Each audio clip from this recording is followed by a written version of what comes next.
Today, my guest says that the most important aspect of good conversations is that they be mindful. And she's going to explain what that means. Welcome to Happiness Adventure. I'm Lisa, and together we'll explore ways to cultivate real joy in our lives. Welcome, Nancy. Hi, Lisa. Good to see you.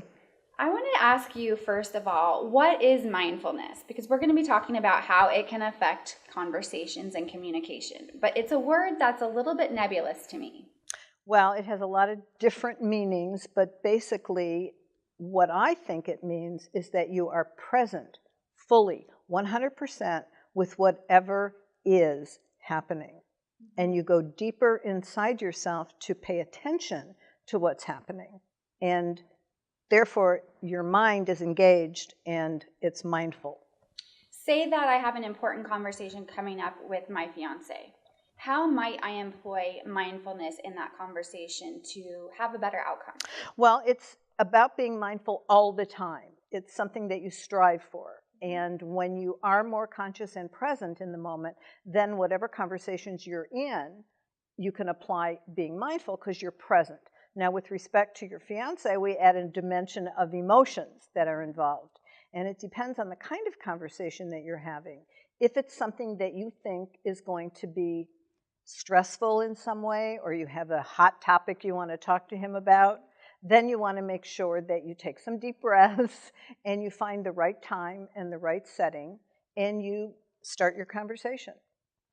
What is a way to establish that practice of mindfulness? Because you said it's a state of mind we need to cultivate all the time. Exactly. And meditation is what works for me. And there are other things that work for other people.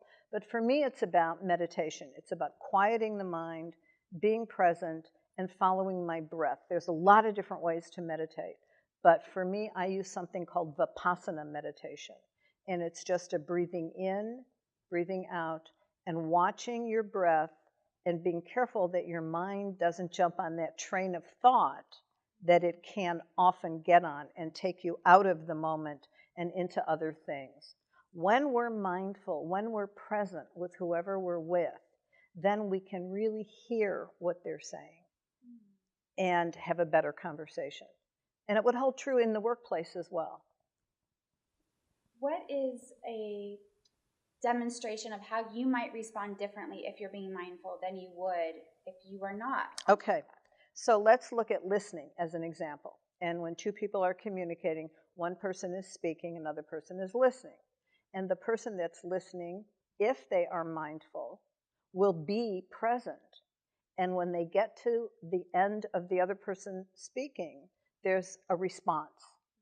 And if they're being mindful, and they're consciously aware of what thoughts they're having, they can hold back anger, frustration, and reaction, and instead respond to the other person. Now, this will work if both people are in the same mindset. It will also work if only one person is in a mindful mind state, because that person then can control how they respond. And if they react, they're not being very mindful. I love that because it's empowering to know that we can direct the conversation even though it's a two-person. We don't have control of the other person. That's the bottom line. You don't have control of any other person. You only have control of yourself.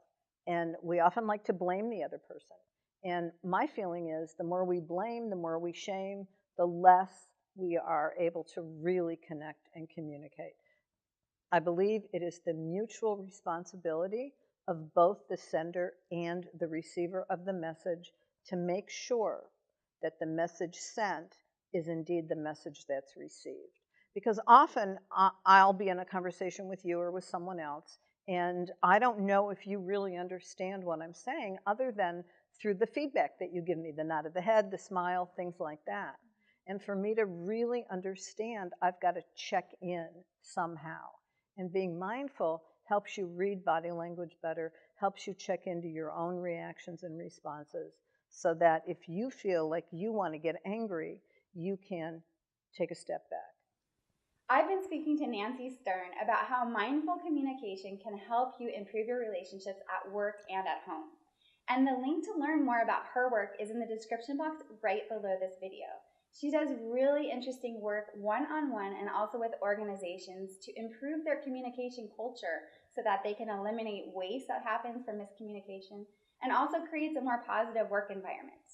While you're down there in the description box, I'd love to hear from you in the comment section. What does mindful communication mean to you and how do you implement it? If you like this video, please give us a thumbs up, and if it could be helpful to someone you know, please share. Your comments and your involvement really transform this channel into a community, and we value that very much. Subscribe to feed your happy with a bite-sized video each week, and I look forward to seeing you soon for our next happiness adventure.